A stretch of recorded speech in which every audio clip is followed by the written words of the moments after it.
who are not their own. A wise man, according to Vatsyayana, should also not turn his back on a lustful woman who has come to his bed. To sleep with another's wife when her longing for sex is intense is part of the worship of Shiva, the creator and destroyer. Adultery is not forbidden in this manner because of the eternally unbroken chain of love affairs since all of creation. Among the characteristics of men and women are causes of resistance, men who are successful with women, and women who can be won without effort.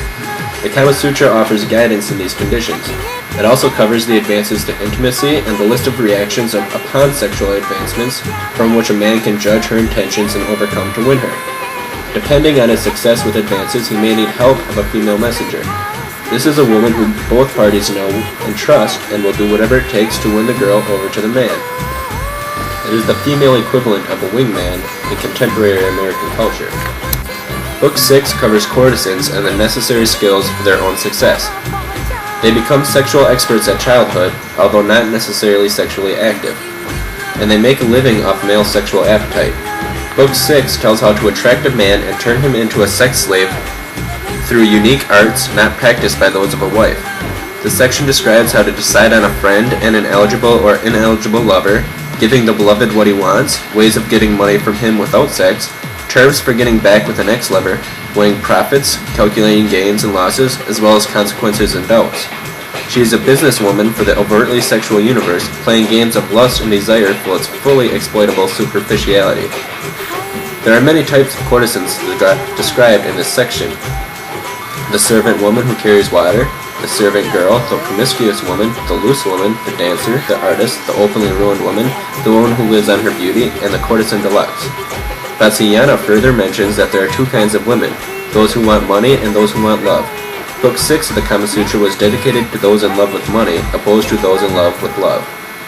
The last book of the Kama Sutra is devoted to cult-like tactics, generalized as erotic esoterica. It talks about using spells and concoctions to make luck in love by putting someone under your power. Vatsyayana mentions stimulants for virility as well, including a mixture of herbs and monkey feces to be spread over the penis. He goes on to describe methods for rekindling exhausted passion with the use of cold sex toys. He describes the ways for increasing the size of the male organ, which may not be that most comforting of ideas for the male populace.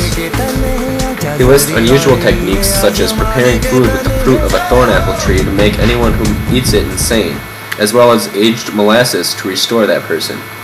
In the final page of Book 7, the end of Vatsyayana's Kama Sutra, he provides verses for reflection. He discloses that he made the text by combining and condensing earlier texts with great effort.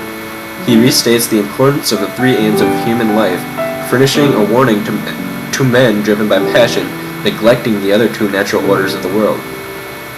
The unusual techniques most previously described are in fact condemned by Vatsyayana's best intellect, stating that the existence of a text for any practice does not mean it should be actuated. He reiterates the Kama Sutra's role for the sake of worldly life, not for the sake of passion. His last verses are, "A man who knows the real meaning of this text guards the state of his own religion, power, and pleasure as it operates in the world, and he becomes a man who has truly conquered his senses. The man who is well taught and expert in this text pays attention to religion and power. He does not indulge himself too much in passion, and so he succeeds when he plays the part of a lover." The Kama Sutra is clearly a means of understanding the natural order of Kama in Indian beliefs.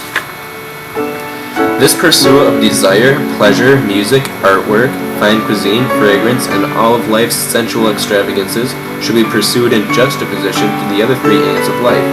When considering the aims of life, one must tote a bit of objectivity, response, and fairness to properly subjugate life in a meaningful and happy way.